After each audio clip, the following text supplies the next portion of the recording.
이곳에 오셔서 이곳에 앉으소서.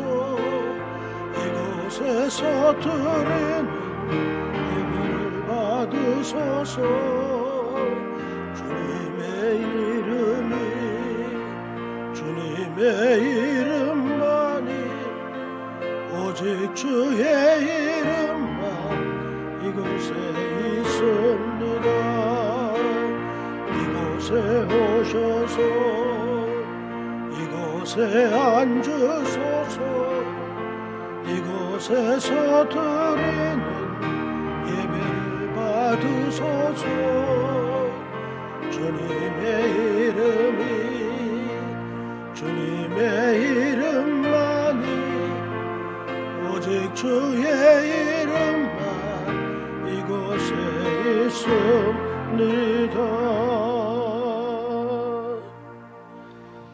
전능하사 천지를 만드신 하나님 아버지를 내가 믿사오며 그 위아들 우리 주 예수 그리스도를 믿사오니 이는 성령으로 잉태하사 동정녀 마리아에게 나시고 본디오 빌라도에게 고난을 받으사 십자가에 못 박혀 죽으시고 장사한 지 사흘 만에 죽은 자 가운데서 다시 살아났으며 하늘에 오르사 전능하신 하나님 우편에 앉아 계시다가 저리로서 산 자와 죽은 자를 심판하러 오시리라.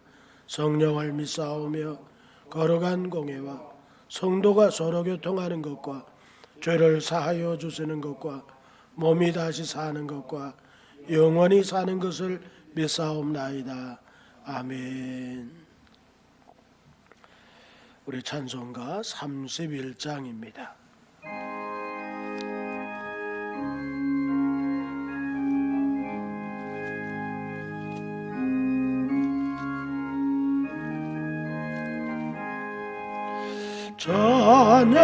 찬양하라 복되신 주세주 예수. 백성 들으라 노래하라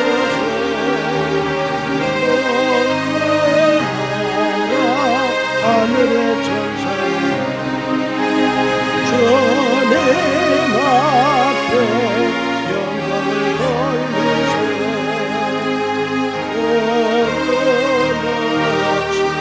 머리를 제게세고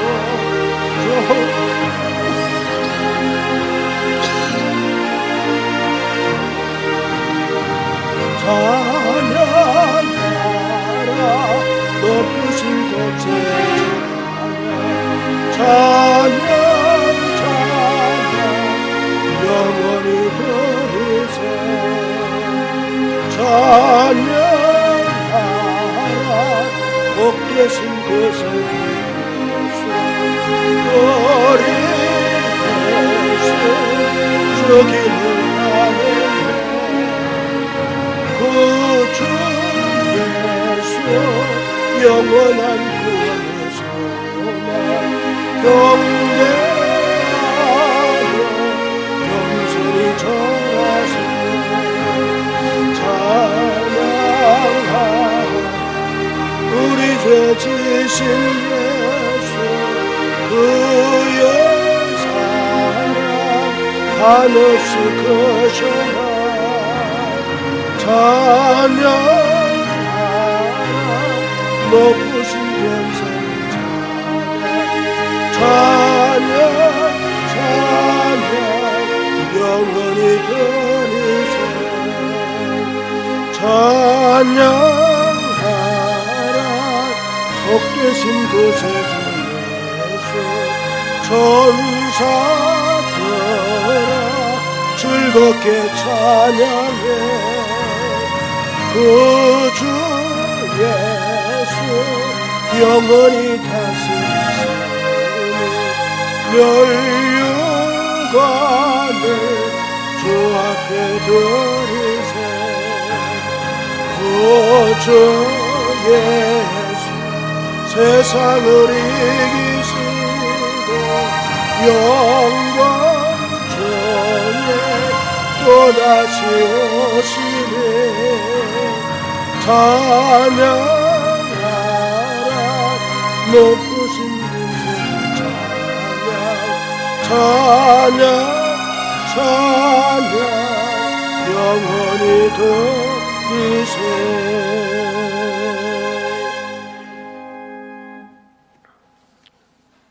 우리 함께 서로 교독할 교독문은 34번입니다. 시편 81편.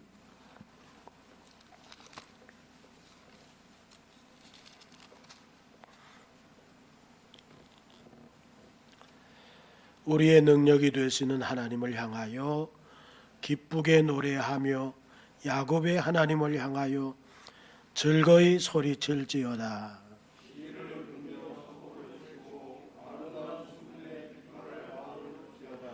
초하루와 보름과 우리의 명절에 나팔을 불지어다. 하나님이 애굽 땅을 치러 나가시던 때에 요셉의 족속 중에 이를 증거로 세우셨도다. 이르시되 내가 그의 어깨에서 짐을 벗기고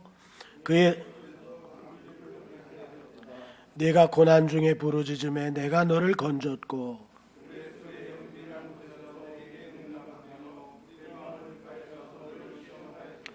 내 백성이여 들으라. 내가 네게 증언하리라. 이스라엘이여 내가 내게 듣기를 원하노라.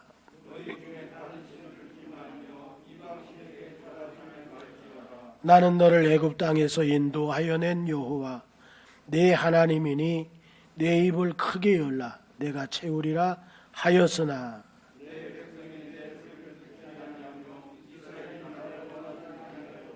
아멘. 앉겠습니다. 278장입니다.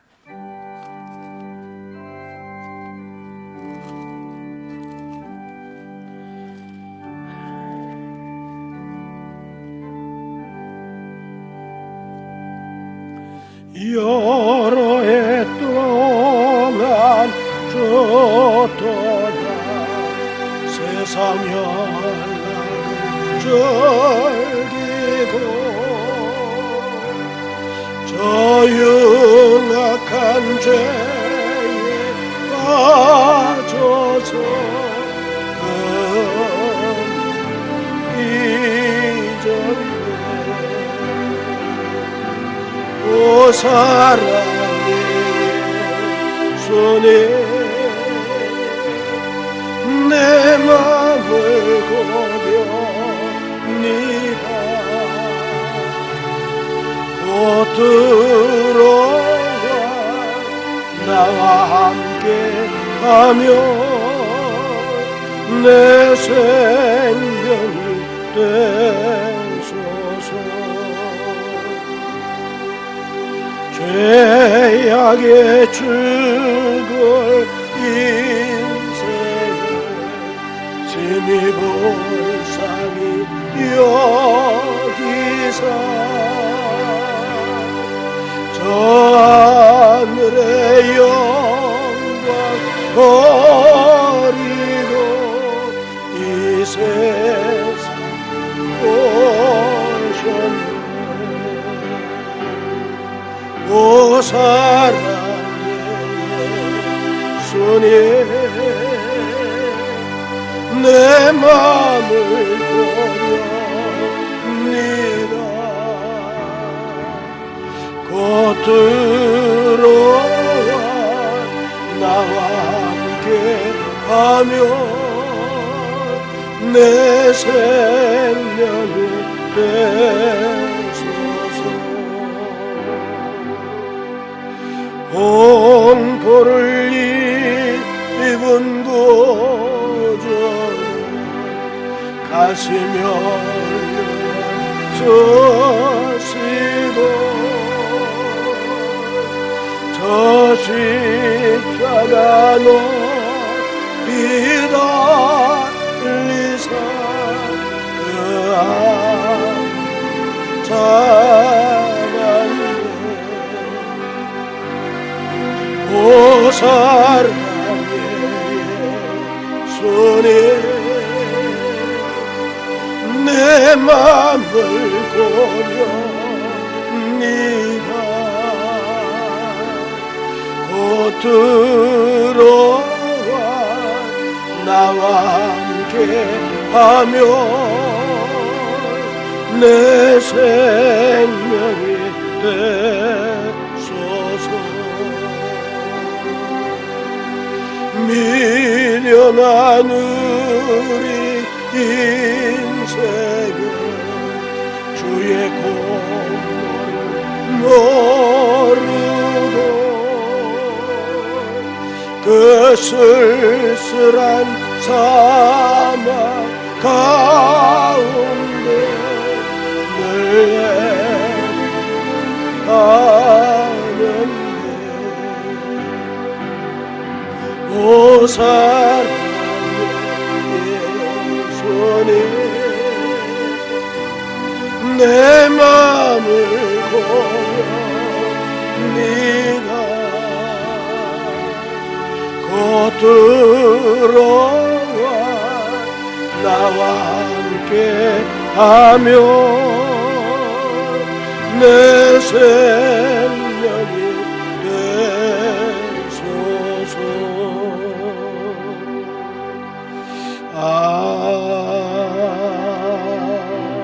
아멘. 우리 이 시간 예배를 위해서 최요한 장로님 기도 인도해 주십니다.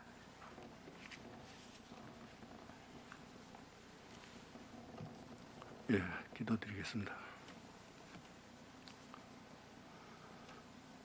사랑과 은혜가 충만하신 하나님 아버지, 오늘 이 시간 주의를 성수하도록 허락하여 주시고 주님 앞에 나와 예배드리게 해 주심을 감사드립니다. 하나님은 영원한 생명이시며 소망이시며 진리이심을 믿습니다. 또한 만물을 창조하시고 통치하시며 항상 보호하고 계심을 믿습니다. 저희들은 하나님의 한량없는 은혜를 잊지 않고 감사하며 살아가도록 항상 우리와 함께 동행하여 주시옵소서. 우리 인간들은 아주 작은 존재이기에 거룩한 하나님의 백성이란 이름을 가지고 있음에도 마음과 행실이 성도답지 못했음을 고백합니다.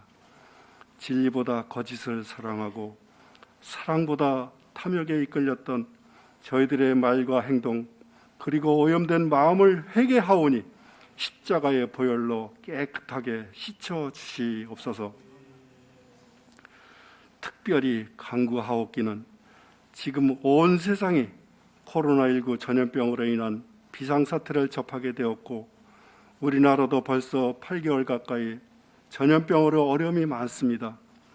우리 교회가 세워진 이후 처음으로 성도들의 발길을 막을 수밖에 없는 현실 앞에 주님께 간절히 간구하오니 이 땅을 불쌍히 여겨주시고 하루빨리 질병으로부터 안정될 수 있도록 긍휼을 베풀어 주시옵소서. 악한 세상을 끝까지 사랑하시고 포기하지 않으시는 사랑의 주님께 긍휼과 자비를 간구드립니다. 우리나라를 비롯한 전 세계 코로나19 환자 감염자들이 속히 완치되게 하시고 그 확산이 그치게 하여 주시옵소서. 우리의 힘으로는 코로나 질병을 이길 수 없습니다.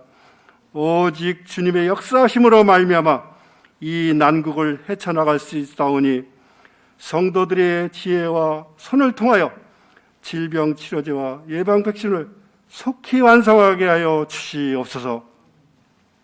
그리고 이번 기회에 다시 한번 우리들 모두가 하나님 앞에 예배하기를 게을리지 하지는 않았는지 우리 자신을 돌아보게 하시고 어려울수록 더욱 주님을 간절히 찾게 하여 주시고 주님께 간절히 의지하는 기도의 삶 속에 이 어려운 세상을 굳건한 믿음으로 살아가게 하여 주시옵소서. 주님만이 우리 소망임을 굳게 믿사오니 긍휼과 자비를 베풀어 주시옵소서. 전염병으로 인하여 예배와 모임을 중단한 교회들과 학업이 어려운 지경에 초등학교, 중학교, 고등학교, 대학교는 물론이고 경제적으로 여러 가지 어려움을 받고 있는 자영업자들과 사업가, 회사들에게도 사랑이 충만하신 주님께서 불쌍히 보시고 빠른 시일 안에 모두가 해결되는 은혜를 베풀어 주시옵소서. 선한 목자 되신 주님이시여, 열방의 틈바구니 속에 어려움을 겪고 있는 우리 조국 대한민국을 붙잡아 주시고 집권 세력과 야당 모두가 주님을 두려워하면서 국민을 위하여 기도하는 정치 지도자들을 많이 키워주시어서 살아도 주님, 죽어도 주님, 오직 주님의 십자가를 튼튼히 붙잡고 간절히 기도하게 하여 주시옵소서. 이 시간에도 독재의 암울한 그늘 세상에 살아가는 북한 성도들의 간절한 기도를 들어주시어 북한 땅에도 하루빨리 무너진 성전을 복구하고 찬송하는 소리가 널리 퍼지게 하여 주시옵소서. 우리 성도들이 세상을 살아가면서 여러 가지 어려움 속에 주님을 의지하고자 찾아오고 싶어 하지만 참석하지 못하는 성도들 한 사람 한 사람 모두 찾아가 저들의 어려움을 어루만져 주시고 모두가 주 안에서 형통하도록 은혜를 베풀어 주시옵소서. 오늘도 담임 목사님께서 주님의 말씀을 전하실 때 우리 성도들에게 심령이 쪼개지는 은사를 주시고 치유의 능력과 회복의 권능을 더하여 주시옵소서. 말씀을 듣고 저희들의 아픈 심령의 치유함을 받으며 세상을 이겨나갈 수 있는 믿음을 가지도록 역사하여 주시옵소서.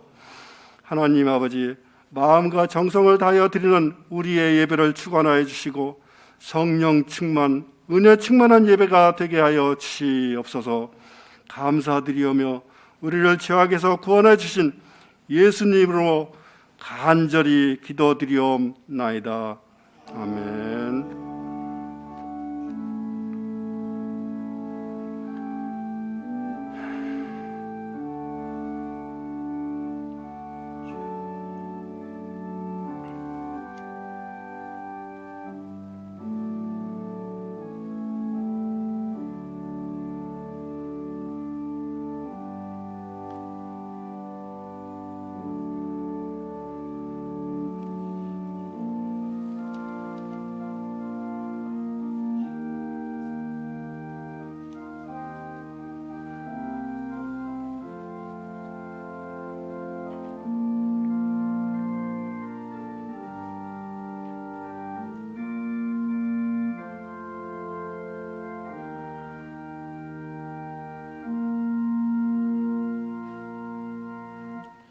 우리 하나님의 말씀은 마태복음 4장 17절로 20절까지, 마태복음 4장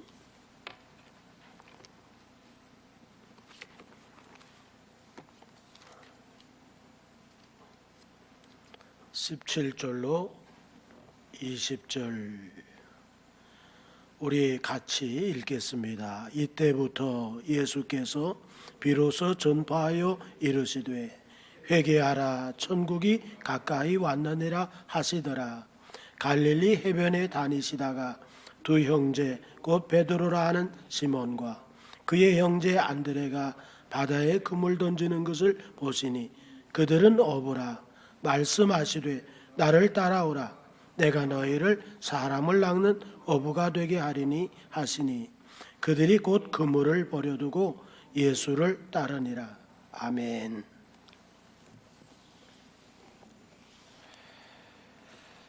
코로나19가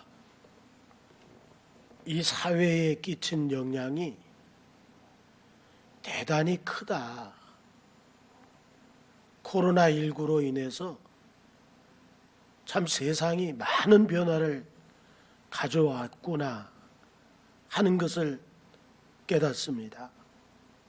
사업, 장사, 가정경제, 그리고 국가경제, 더 나아가서는 세계 경제까지 이 보이지도 않는 바이러스가 완전히 이전 것과는 다른 양상으로 바뀌게 했습니다. 우리 인간이 안 바뀌니까, 오늘날 우리 교회가 바뀌지 않으니까 코로나19가 모든 것을 바꾸고 있다 하는 것을 느끼지 않을 수가 없습니다. 거기에 비해서 요즘은 세상을 바꿔야 할 우리에게 세상으로부터 교회가 바뀌기를 그렇게 계속해서 요구를 받고 있는 현실이 안타깝지 않을 수가 없습니다. 2000년 전에 예수님께서 12제자를 세우시죠. 하나님의 나라로 바꾸시려고 이 12의 사도를 예수님이 세우시는 이 과정을 보면서 오늘 우리에게 주시는 말씀의 교훈을 우리 함께 깨닫기를 원합니다. 먼저 17절을 보시죠. 이때부터 예수께서 비로소 전파하여 이르시되 회개하라. 천국이 가까이 왔느니라 하시더라. 여기 이때부터가 언제인지 13절에서 소개하기를 가버나움에 사시는 때 이렇게 말합니다. 그렇다면 우리가 보통 알기는 예수님이 나사렛에서 사신다 하는 것을 기억하고 있었는데 가버나움에서 사신다. 이 말씀은 어떤 우리에게 이해를 요구하는 것일까? 이유가 있죠. 나사렛 회당에서 이 두루마리를 맡은 자, 핫잔이라고 부른다고 했습니다. 이 핫잔으로부터 이사야서가 기록되어진 두루마리를 받죠. 예수님께서는 이사야서 61장 1절로 3절의 말씀을 통해서 그리스도가 오심으로 이 땅에 이루어지는 하나님의 나라에 대한 그 소개를 하시면서 뭐라고 하십니까? 오늘 이 말씀이 응했다.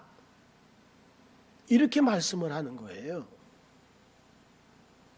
그러니까 회당에서 예수님의 이 말씀을 듣고 있었던 유대인들이 저가 요셉의 아들이 아니냐. 여기 요셉의 아들 예수에 대해서 모르는 사람이 누가 있어? 이렇게 말하면서 그러면 저가 그리스도냐? 말도 되지 않는 소리를 하는구나. 이러한 마음들을 예수께서 읽으셨다. 그러면서 하시는 말씀이 뭐였습니까? 선지자가 고향에서는 환영을 받지 못한다. 그러시면서 나사렛 회당을 떠나셨죠. 그런데 나사렛 회당만 떠나신 게 아니라 거처까지 옮기셨구나. 이 나사렛이라고 하는 곳에서 가버나움이라고 하는 곳으로 거처를 옮기신 것이 바로 그때부터였었구나 하는 것을 우리가 깨닫게 되는 거죠. 성경은 말합니다. 비로소 전파하여 이르시되, 비로소는 뭡니까? 시작하셨다는 거 아닙니까? 뭘 시작하셨나요? 회개하라. 천국이 가까이 왔다 하는 선포를 시작했다는 거잖아요. 회개하라. 천국이 가까이 왔다. 왜 회개해야 하는지를 이 짧은 구절 속에서 알려주지요? 천국이 가까이 왔기 때문에. 왜 회개해야 되느냐? 천국이 가까이 와서라는 거죠. 여기 회개하라. 헬라어 메타노에 이테라고 하는 이 단어의 원형은 메타노에오입니다. 이 메타노에오는 어떤 의미를 가지고 있느냐 하면 마음과 의지 그리고 존재 전부까지 바꾸고 돌이키는 것, 이것이 메타노에오 회개라고 하는 단어의 의미입니다. 그렇습니다.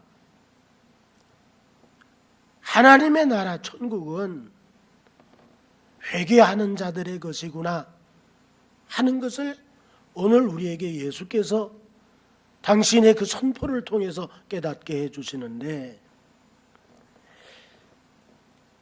토니 로빈슨의 말이 생각이 나죠. 바꾸지 않으면 변하는 것이 없다. 바꾸지 않으면 변할 게 없다는 거예요. 바꿔야 변해진다는 거죠. 그래서 예수님 하시는 말씀이 뭐냐 하면 바꾸라는 거죠. 그래야 하나님의 통치 안에 들어갈 수 있다는 거죠. 하나님의 나라를 그제서야 경험할 수 있다 하는 것을 말씀을 하는 거죠.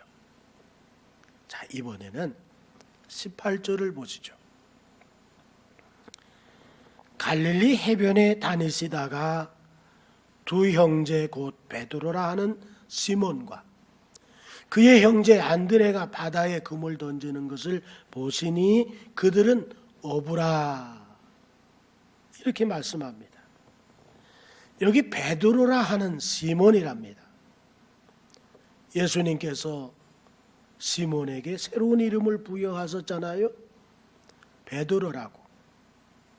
이 페트로라고 하는 헬라어 발음, 이 베드로는 반석 또는 돌이라고 하는 의미거든요. 이 아람말로는 이 페트로가 개발하는 것이죠. 이 개발하고 하는 것의 의미가 뭐냐 하면 반석, 돌이에요. 그렇다면 그 당시 지식인이었었던 사도 바울이 시몬 베드로를 향해서 개발하고 부르잖아요. 이 개발하고 부르는 것은 아람말로 똑같이 당신은 돌이고 당신은 반석입니다, 그런 의미를 이야기하는 것이죠. 베드로의 형제가 안드레고, 자, 이들이 살던 출신지가 어디냐? 어디랍니까? 요한복음 1장 44절에 보면 알 수 있는데, 빌립은 안드레와 베드로와 한 동네 어디 사람? 베드로와 안드레는 베세다 사람이구나 하는 것을 우리가 알게 되고, 이 베세다 사람들이 지금 어디에 살고 있느냐? 예수님처럼 나사렛에서 가버나움으로 옮겨서 산 것처럼 마가복음 1장 29절에 보면 회당에서 나와 곧 야고보와 요한과 함께 시몬과 안드레의 집에 들어갔다. 시몬과 안드레의 집이 회당과 더불어 가까이 있다. 여기 회당은 가버나움 회당이거든요. 그러니까 출신지는 베세다 출신이요, 그들이 사는 곳은 예수님과 더불어서 가버나움이었었구나 하는 것을 우리는 성경 속에서 발견을 하는 거죠. 그리고 이들이 이 베세다 사람들로서 가버나움에서 살면서 갈릴리 바다를 무대로 한 어부였었다. 예수님의 제자의 면면을 이렇게 소개하죠. 자, 이번에 19절을 보시죠. 말씀하시되 나를 따라오라. 내가 너희를 사람을 낚는 어부가 되게 하리라 하시니. 나를 따라오라. 부모도 있고 아내도 있고 가족이 있는 사람들에게 나를 따라오라 한다고 해서 따라 떠날 수 있는 그런 일이 아니잖아요. 아내에게 나 지금 예수님을 쫓아갈 거니까 그런 줄 알아. 예수님을 이렇게 따라간다면 아내가 이해가 될까요? 무슨 소리야? 우리 집안은 어떻게 하고 예수님을 따라간다는 거야? 반대에 부딪히겠죠. 그것도 부모에게 있어서는 베드로와 안드레 형제가 함께 떠난다는 겁니다. 부모에게는 충격이잖아요. 이거는 그물과 배를 버려두고 무책임하게 떠나가는 것은 집안에 뭐가 달려있는 거예요? 생계가 달려있는 거거든요. 생계가 달려있음에도 불구하고 이런 모든 그런 문제들을 갖다가 전혀 생각지를 아니하고 나를 따라오라. 이 한 말씀에 그냥 움직이고 있다? 참 이해할 수 없는 그런 얘기죠. 이런 일이 지금 현재 우리 사회에서 일어날 수 있겠습니까? 나를 따라오너라. 아니 지금 내 부모도 있고 내 자식들도 있고 내 아내도 있고 먹고 사는 문제가 급한데 이거 어떻게 하면 좋으냐? 이거 없이 예수님을 따라간다? 이거는 좀 곤란하지 않느냐? 지금이나 옛날이나 뭐가 다를까요? 예수님 당시에 나를 따라오라 이 말씀을 하실 때와 오늘 우리가 주님의 부름을 받고 전적으로 주님께 헌신하는 이 문제에 대해서 집안의 생계 문제 이거 어떻게 하면 좋을까? 그때라고 다를 게 없었다는 거죠. 그러나 그럼에도 불구하고 성경에 보니까 예수님을 따라가는 제자들을 보게 되는 것이니까 참 이거는 하나님의 역사다. 이건 사람이 할 수 있는 문제가 아니었구나. 정말 놀랍다 하는 것을 알게 됩니다. 마태복음뿐만 아니라 누가복음에서도 제자들을 부르시는 장면이 나오는데 누가는 그때의 장면을 이렇게 묘사를 하죠. 먼저 볼 수 있는 장면이 뭐냐면 바닷가에서 많은 무리에 둘러싸여서 천국 복음을 전하시는 예수님을 보게 됩니다. 이때 밤이 새도록 고기를 잡다가 한 마리도 잡질 못하고 아무런 소득 없이 돌아와서 그물을 씻고 있는 베드로의 일행을 우리가 보게 됩니다. 예수님을 둘러싼 많은 무리들, 이들은 온통 예수님에게 관심을 가지고 있는데 지금 밤새도록 고기를 잡고 그물을 씻고 정말 아무런 소득이 없이 허전한 마음을 가지고 배의 모든 것에 대해서 정리하고자 하는 그런 저들은 예수님에 대한 관심이 아무것도 없어요. 저쪽에서는 막 그냥 큰 무리가 예수님의 말씀을 듣느라고 정신이 없는데 베드로와 그 형제들 고기를 잡이를 나갔던 그 사람들은 어구를 손질하는데 마음을 다 뺏기고 있었던 거죠. 예수님에게 관심을 보이지 않는 이 사람들. 왜 그랬습니까? 먹고 사는 문제가 그렇게 컸다는 거예요. 예? 먹고 사는 문제보다 더 큰 문제는 없다고 생각한 사람들이에요.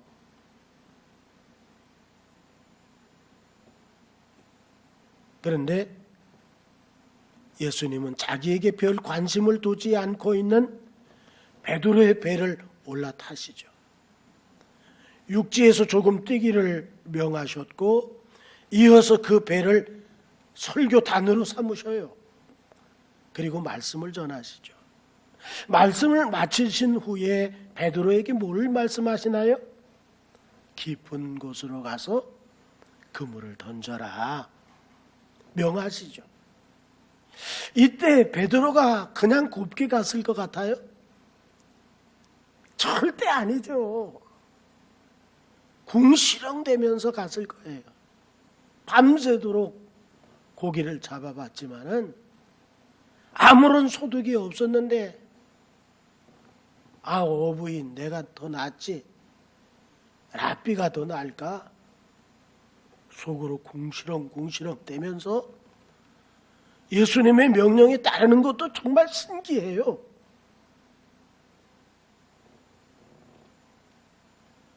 그리고 그물을 던지죠. 예수님이 가르치셨던 그 방향, 바로 그곳으로 그물을 던졌고 그 그물을 잡아다닐 때, 끌어올릴 때 손맛을 느끼는 거예요. 이게 그냥 빈 그물이 아니에요. 굉장한 묵직함을 느낀 거죠.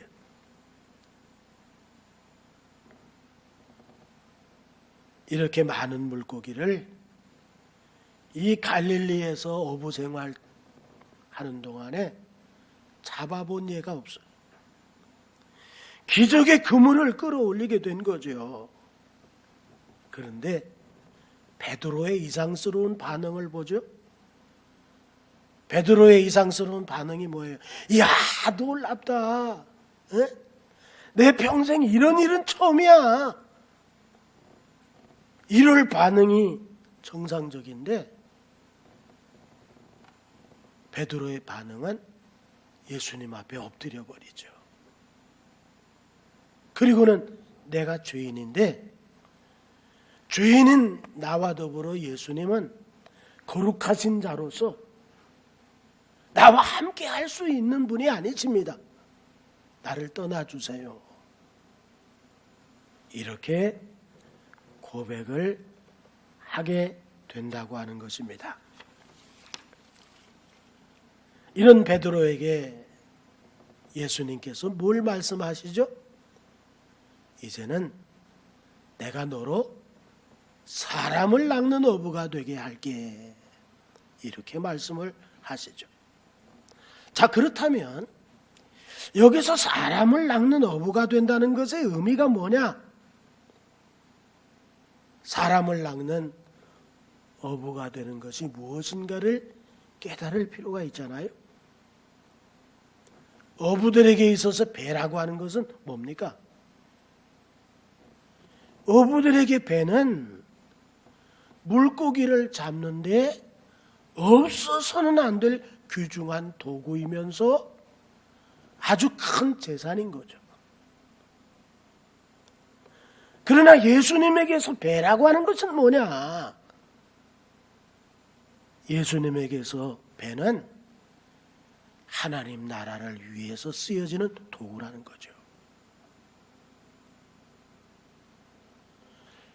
베드로에게 있어서 배는 생계수단으로서의 배인데 예수님이 생각하는 배는 생계수단으로서의 배가 아닌 그것도 하나님의 영광을 위해서 쓰여지는 도구로서의 배인 것을 예수님이 보여주시더라는 거예요. 사람을 낚는 어부가 되게 하려고 하는 목적으로 이 배를 사용하고 계시는 예수 그리스도를 발견한다. 하는 거죠. 오늘 우리는 생계수단으로서 많은 것들이 있습니다. 우리는 분명히 알아야 될 것이 뭐냐 하면 예수님이 이 배를 하나님 나라의 도구로서 사용한 것처럼 우리가 예수의 사람이 되었다고 하는 것은 뭐냐니까 이 모든 우리에게 연결되어진 것들, 이런 것들이 내 생계 수단을 떠나서 하나님의 영광을 위해서 필요한 것이구나. 이게 예수 그리스도가 사람 낚는 어부가 되게 하시려고 배를 사용하셨을 때 우리에게 주시는 아주 커다란 의미인 거죠. 우리 권사님이 음악학원을 하시잖아요. 음악학원이 뭡니까? 하나님의 관점에서 볼 때 이것은 하나님 나라에 있어서 꼭 필요한 쓰여지는 도구라는 거고, 우리의 직장들이 뭡니까? 이것은 생계수단을 떠나서 하나님의 나라를 표현하고 드러내고 사람을 낚는 그런 그 도구로서 필요한 것이다 하는 것을 말씀해 주는 거라는 거죠. 자, 제자들을 모으시죠. 제자들을 모으실 때 학력, 또 직업, 이거 따지지 않으셨어요. 단지 제자들을 부르실 때 예수님을 보니까 방향을 제시하시죠. 그리고 그물을 어디다 던져야 될 것인지를 가르쳐 주시죠.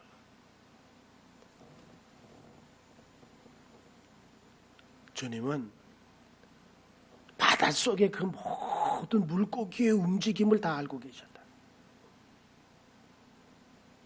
사람들은 모르니까 못 잡잖아요. 그러나 주님은 바닷속을 다 꿰뚫고 계신다. 바닷속만 꿰뚫고 계실까요? 인생 모두를 꿰뚫고 계신다. 베드로의 인생 여정을 꿰뚫고 계신다. 그렇다면 베드로의 그 인생을 하나님이 붙잡고 인도하시는 그런 분이시다.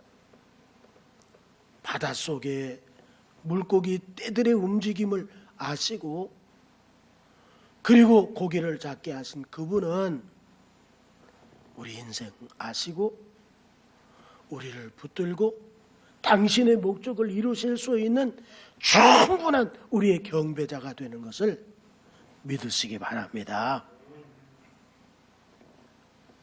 그래서 말씀하시죠. 주님을 발견했을 때 나를 떠나주세요. 내가 죄인입니다. 주님을 온전한 모습으로 보아지게 될 때 이제는 직업으로서 고기 잡는 데 만족하지 말고 사람을 낚는 어부가 되어야 돼. 이런 말씀을 남기신 거예요. 그리고 사람을 낚는 어부가 되어 예수님을 따른다는 것, 이것이 도대체 뭐냐? 이것을 또 말씀을 하시잖아요. 12를 사도로 부르신 후에 예수님이 말씀을 전하시는 집으로 예수님의 어머니 마리아 그리고 예수님의 형제들이 예수님을 찾아갔죠. 전갈이 왔어요. 말씀을 전하는 예수님에게 당신의 어머니와 당신의 동생들이 왔습니다. 이 말을 들었을 때 예수님은 지금 천국 복음을 전하시면서 하시는 말씀이 뭐냐 하면 누가 내 어머니며 누가 내 동생이냐. 모인 사람을 이렇게 쭉 둘러보시더라는 거예요. 그러면서 뭘 말씀하시는 거예요? 하나님의 뜻대로 행하는 자가 내 어머니요. 하나님의 뜻대로 행하는 자가 내 형제요, 내 자매다 하는 말씀을 하신 거죠. 예수 그리스도를 주로 믿어 세워지는 영적인 이스라엘은 혈통적으로 이루어지는 이스라엘과는 전혀 차원이 다르다. 영적 이스라엘의 하나님의 나라에서는 내 아버지의 뜻대로 행하는 자가 바로 어머니고 형제고 자매인 것을 선포하십니다.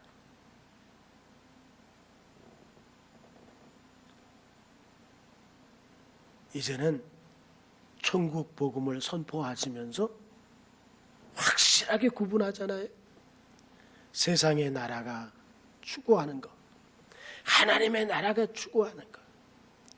혈통적인 관계 속에서 분명한 내 어머니요 내 형제지만 하나님의 나라에서의 어머니요 형제는 내 아버지의 뜻대로 행할 때 내 어머니요 내 형제가 된다.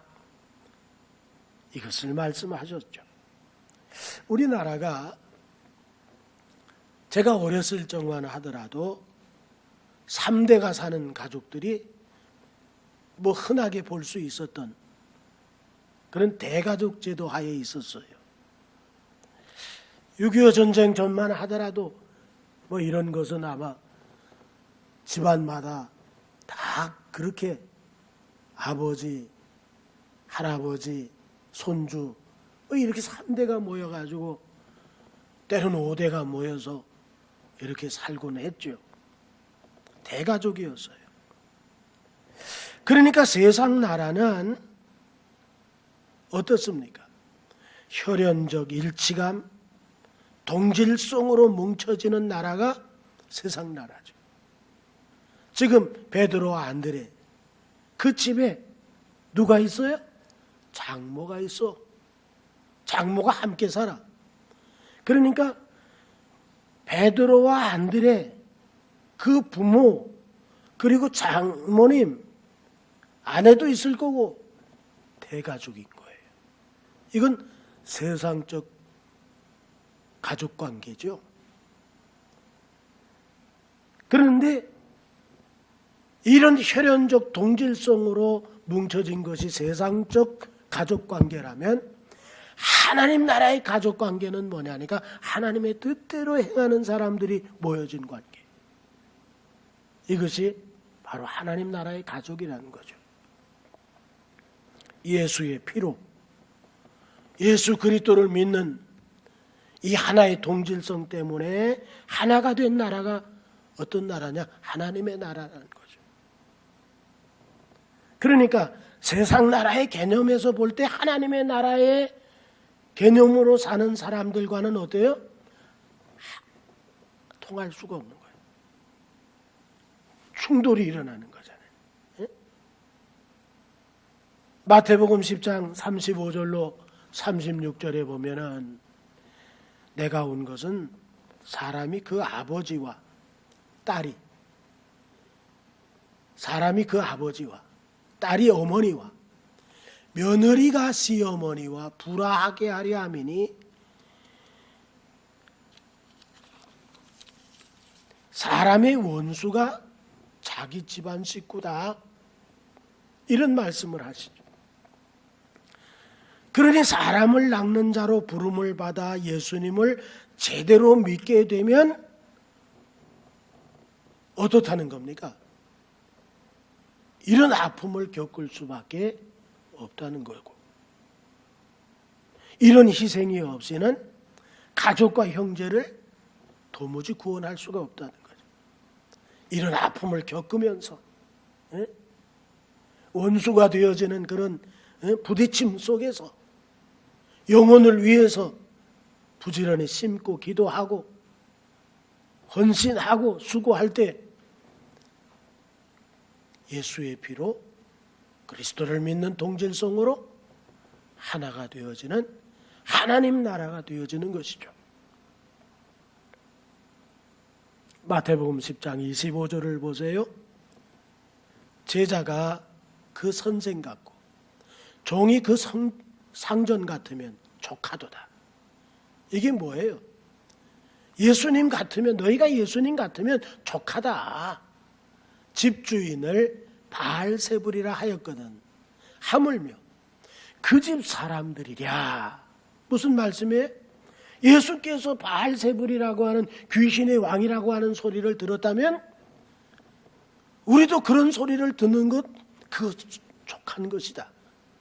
이 말씀을 주님이 하신 거예요. 사람을 낚는 어부가 되어서 예수님을 따른다고 하는 것은 예수님처럼 되어야 하는 것. 때로는 바알세불이야, 귀신의 왕이야, 이런 엉뚱한 소리, 되지도 않는 소리를 들을 수 있는 것처럼 우리도 그런 소리를 들을 때 족하게 여겨야 된다.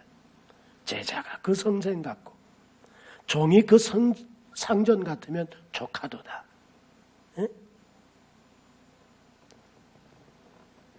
예수님을 따른다는 것은 그런 소리를 듣게 된다는 것이고, 세상이 뭐예요?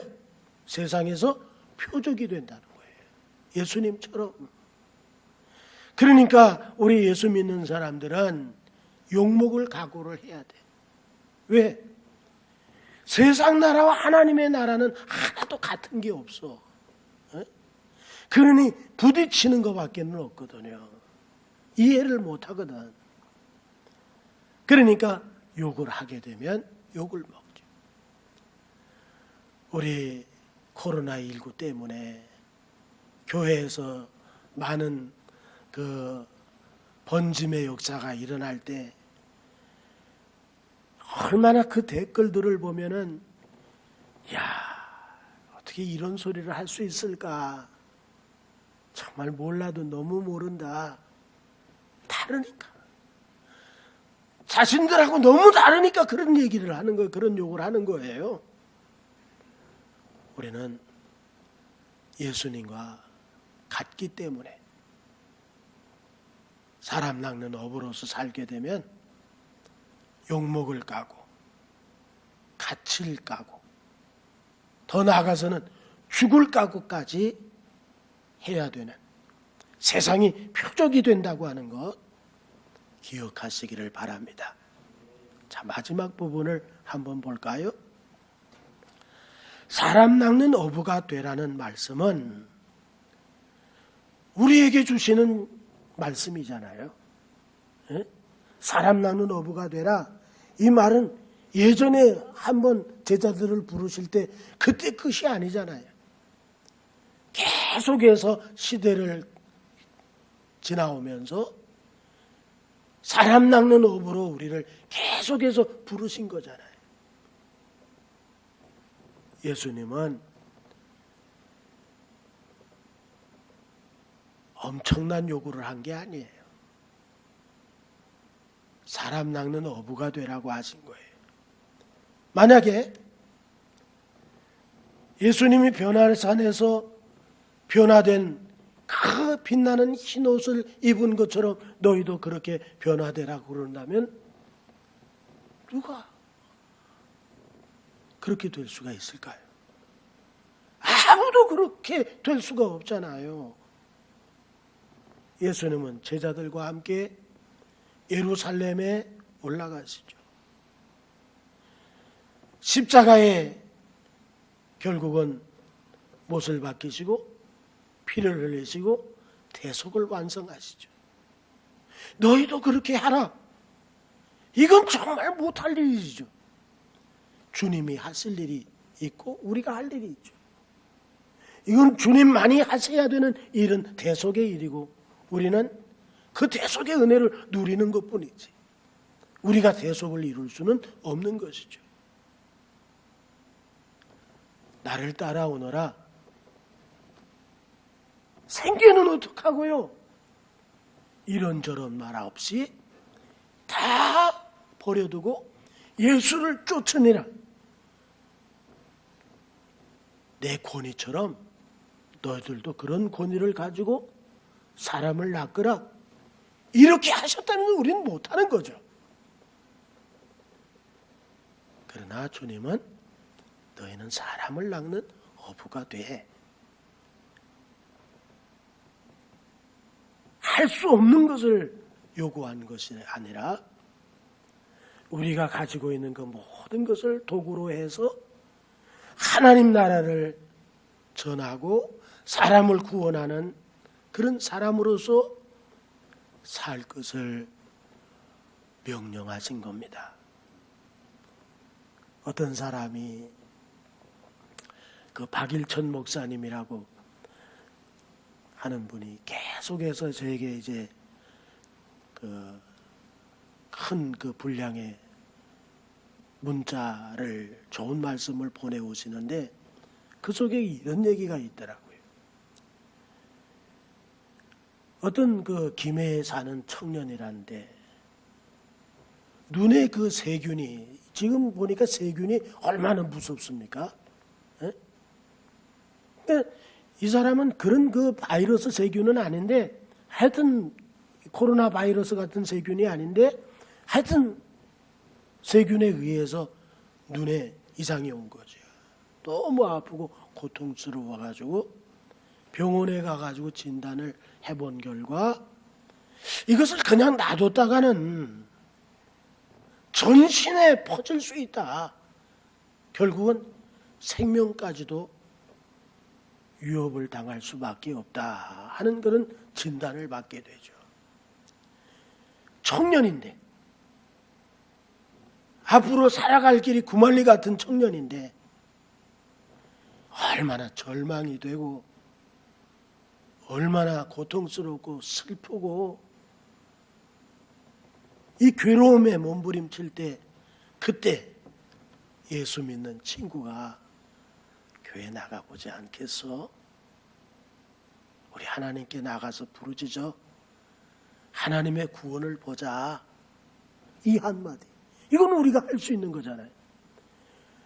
옷이 변화되는 예수님처럼 되라. 이건 못하지. 예수님 십자가에 죽으신 것처럼 우리 죽을 수는 없지. 그분이 많이 하실 수 있는 거죠. 나를 따라오너라. 그냥 따라가는 그런 권위는 우리에게 없지만 사람 낚는 어부가 되는 것은 우리가 할 수 있죠. 교회 가자. 이 김해 이 청년이 그 친구의 권유를 따라서 교회당에 갔다는 거 아닙니까? 거기서 그냥 들어가면서 그냥 눈물이 쏟아지는 거야.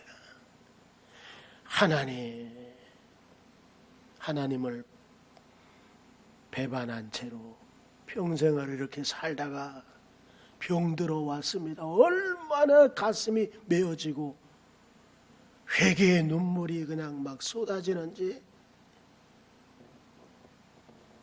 정말 오랫동안 눈물로 회개하고 그리고 난 다음에 이제 이 안구를 축출을 해야 되는 그런 그 수술대에 오르게 됐는데 그 수술을 하기 전에 한번 의사가 검사를 다시 한번 해보자. 검사를 해본 결과 세균이 어디 갔는지 없다는 거 아니에요. 예?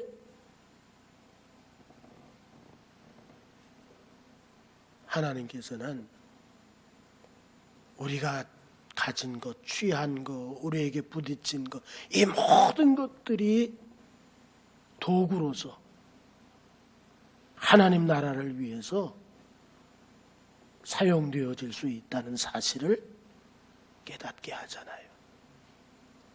거두시는 분은 하나님이시잖아요. 영혼을 구원하시는 분은 주님이시잖아요. 우리는 단지 그물을 던지는 것, 그 방향을 향해서 그 명령을 따라서 그물을 던지는 것이 전부잖아요. 우리가 할 수 있는 일은 그거잖아요.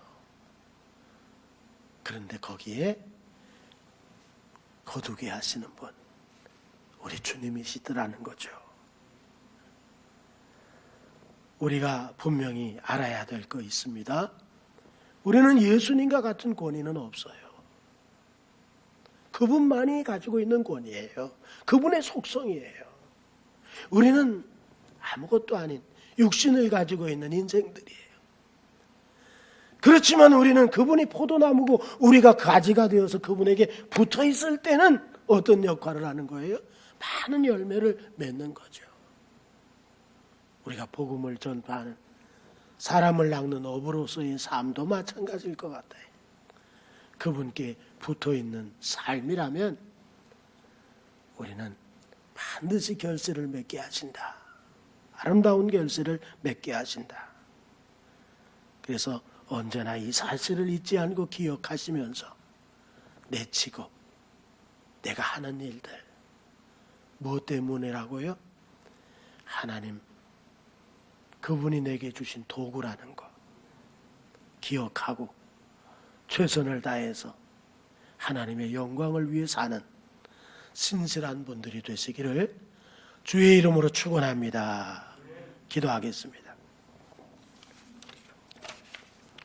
하나님 아버지, 은혜를 감사드립니다. 오늘 코로나19로 인해서 정상적인 예배를 드리지를 못하고 있습니다. 우리가 깨닫고 우리가 바뀌어야 될 것 같습니다. 철저하게 우리 교회가 회개하고 하나님 앞에 서야 될 것 같습니다.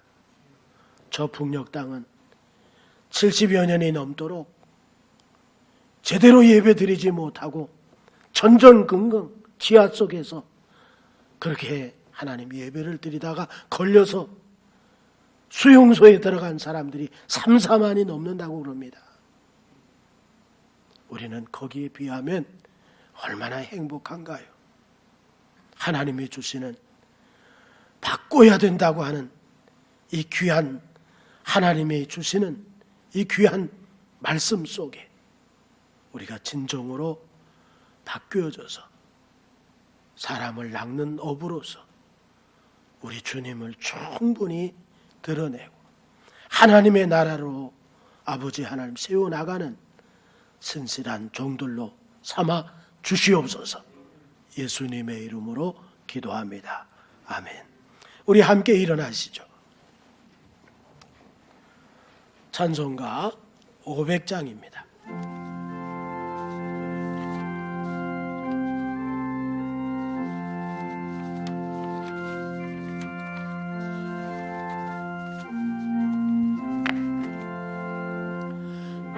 위에 생명줄 던지어라. 누가 저 영재를 구원하랴. 우리의 가까운 형제이니 이 생명줄 끊어가 던지려나. 생명줄 던져 생명줄 던져 물속에 빠져간다.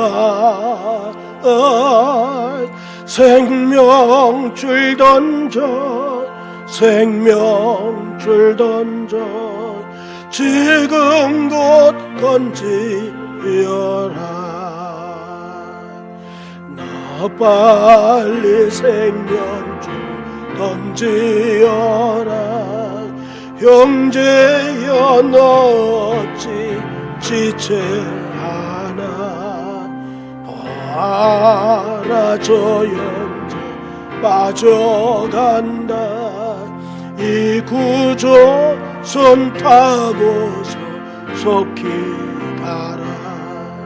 생명줄 던져 생명줄 던져 물속에 빠져간다.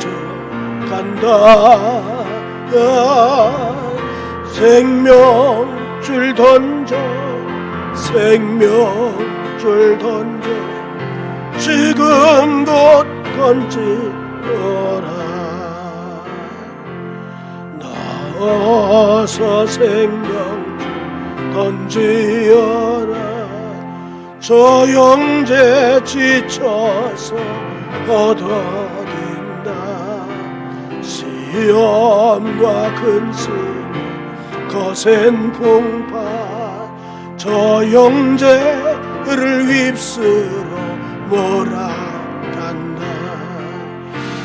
생명줄 던져 생명줄 던져 물속에 간다. 생명줄 던져 생명줄 던져 지금 곧 던지어라. 위험한 풍파가 곧 지나고 건너편 언덕에 이르리니 형제여 너어찌 지체하나 그 생명줄 던져서 구원하라. 생명줄 던져 생명줄 던져 지속에 빠져간다. 생명줄 던져 생명줄 던져 지금 곧 던지거라.